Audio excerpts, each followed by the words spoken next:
dawn, the bells of Paris rang, not for prayer, but for blood. The Queen of France was no longer a ruler. She was a prisoner. Pardon me, sir. I did not do it on purpose.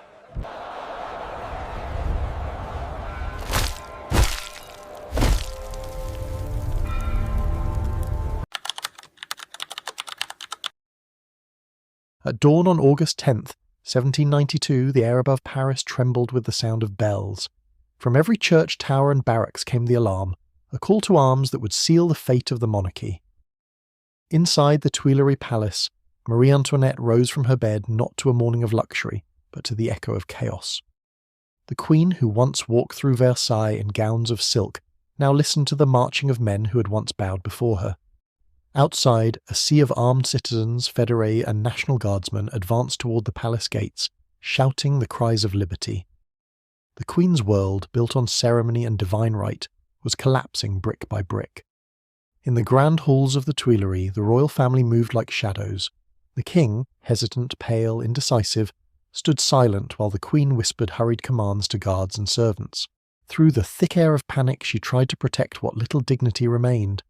She had been called many names: Austrian woman, Madame Deficit, enemy of the people. But none stung more than the simple truth that echoed through the streets. She was no longer a queen, only a woman trapped inside a dying palace. The Swiss guards, loyal to the crown, stood ready at their posts. They knew what would happen if they fought, and what would happen if they did not. When the mob broke through the gates, the king's voice, calm, trembling, gave the order that ended centuries of monarchy: do not resist.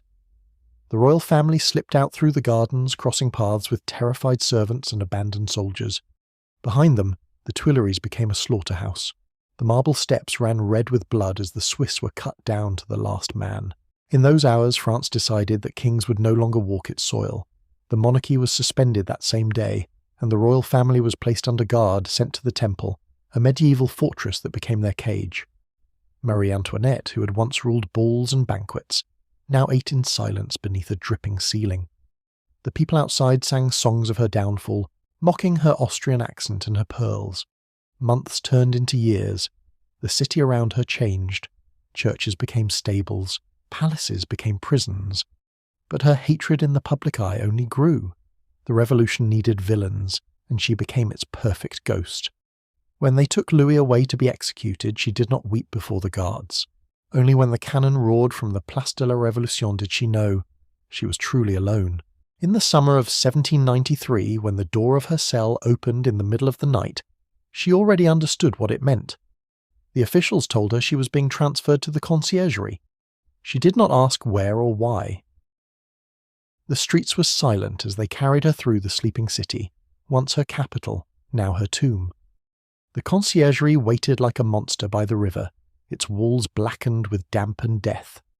The people called it the antechamber of the guillotine. And there, Marie Antoinette ceased to be queen. She became simply the Widow Capet. Her cell was barely 3 meters wide. The air was heavy with rot. Rats scratched in the walls. The straw she slept on reeked of mould and sweat. 2 guards sat beside her day and night, never looking away, even when she undressed or prayed. The once dazzling Queen of Versailles now washed herself with cold water from a rusted basin, her fingers thin, her hair turning white. A prison doctor wrote that her pulse was weak and her eyes hollow. She no longer spoke of rescue or of God's mercy. Only once did she try to reach beyond her walls, a letter to her sister-in-law, Madame Elisabeth, written with trembling hands. I have nothing left to hope for in this world. Every sound in the Conciergerie carried the same meaning: footsteps, a key, a scream, someone else going to the guillotine. She knew her time was coming. She only wondered when. The night before her trial, the rain never stopped. It seeped through the cracks of the Conciergerie, dripping like a clock against the stone, a reminder that time itself was closing in. Marie Antoinette sat in the darkness, her back against the damp wall, her hands trembling in her lap. She had not seen her children for months. The guards whispered that her son, the Dauphin Louis Charles, no longer spoke, that he had been turned against her. The woman who once ruled a kingdom now waited for men who ruled only through terror. Her silence was her final crown. On the morning of October 14th, 1793, they came for her. The door swung open, iron scraping on iron, and she rose without protest. 2 guards entered, one carrying chains, the other a folded black dress. The revolution demanded not the Queen of France, but the widow of Capet. They bound her hands loosely and led her through the corridors. The air smelled of mildew and fear. Prisoners pressed their faces to the bars as she passed, some whispering prayers, others curses. When she reached the main hall, she saw it transformed. Benches crowded with citizens, soldiers, and journalists. Above them all, the emblem of the Republic hung like a sentence carved in air. The trial was a spectacle. The prosecutor, Antoine Quentin Fouquier-Tinville, stood at the centre like an actor on a stage built for vengeance. He listed her crimes, conspiring with foreign powers, orchestrating plots against the revolution, draining the nation's wealth, corrupting her own child. Each accusation struck like a lash. Each word meant not to convict her, but to humiliate. The hall echoed with jeers. Witness after witness, former servants, guards, revolutionaries, gave testimony drawn from rumour or imagination. They described secret letters, invisible conspiracies, whispered betrayals. No evidence mattered. What mattered was that France had come to watch its queen fall. She sat through it all in silence. Her face was pale but still, her body frail but unbowed. When the most obscene accusation was read, that she had violated her own son, even the hostile crowd stirred uneasily. She raised her head and said softly, "I appeal to all mothers." Those words broke the air. Even the guards looked down. In that moment she was no longer the queen they hated. She was a mother defending her last fragment of dignity. But the silence that followed did not save her. It only deepened the cruelty of what came next. For 2 days and 2 nights she faced her accusers. Her lawyer, Chauveau-Lagarde, was given less than a single day to prepare. Every question led back to the same conclusion: guilt. The court had already decided her fate. At 4 a.m. on October 16th, the jury returned. The verdict was death by guillotine. No gasps, no protests, only the scratching of pens recording her end. The clerk read the sentence aloud, and she bowed her head slightly, as though listening to the final line of a play she had known since the first act. When the guards led her back to her cell, she asked for a sheet of paper. With a trembling hand, she wrote her last letter to Madame Elizabeth. "I die in the Catholic, Apostolic and Roman religion, that of my fathers. I forgive all my enemies, and I pray that my death may unite my children. Adieu, my kind and tender sister. May this letter reach you. Think of me always." She folded it carefully, kissed it, and gave it to the guard. It was never delivered. At dawn, the cell door opened once more. The executioner, Henri Sanson, entered with his assistants. They cut her hair short, a ritual humiliation before the blade, and bound her hands behind her back. Her gown was replaced with a plain white chemise. She did not speak. The sky outside was pale and colourless as they led her up the narrow stairway into the courtyard. Unlike her husband, she was not granted a closed carriage. They placed her in an open wooden cart, the same used for thieves, beggars, and murderers. The streets were lined with thousands of faces. Some spat, some shouted, others simply watched. As the wheels began to turn, the silence grew heavy. The sound of hooves on cobblestones echoed through the heart of Paris. She sat straight, her gaze fixed forward.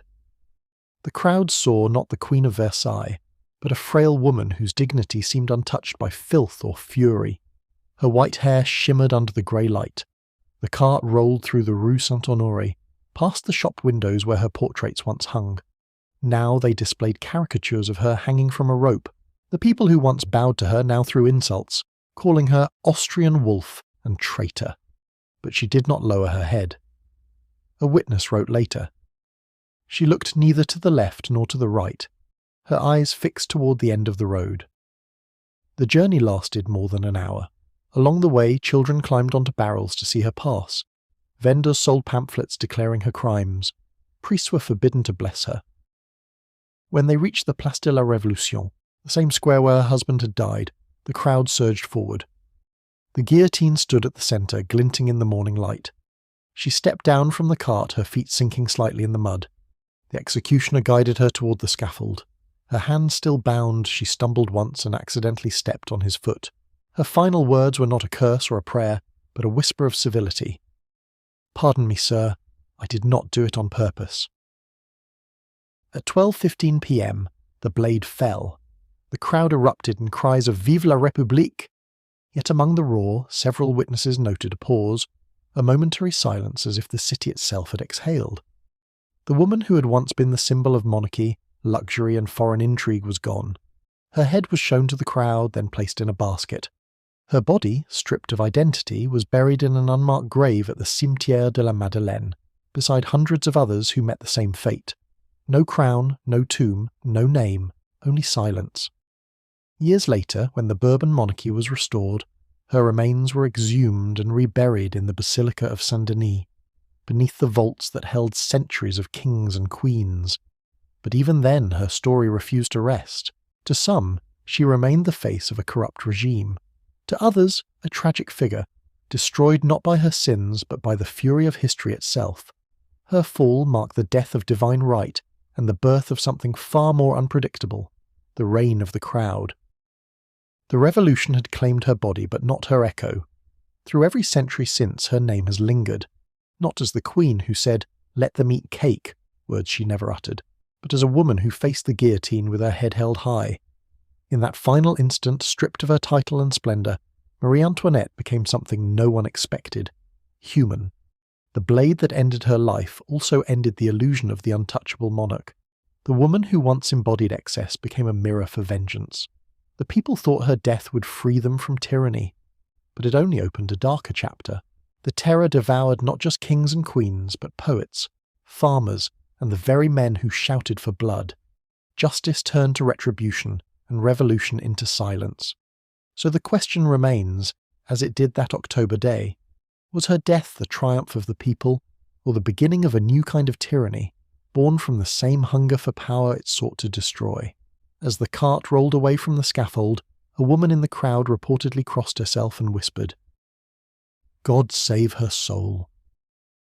History did not remember her name, only the echo of her mercy.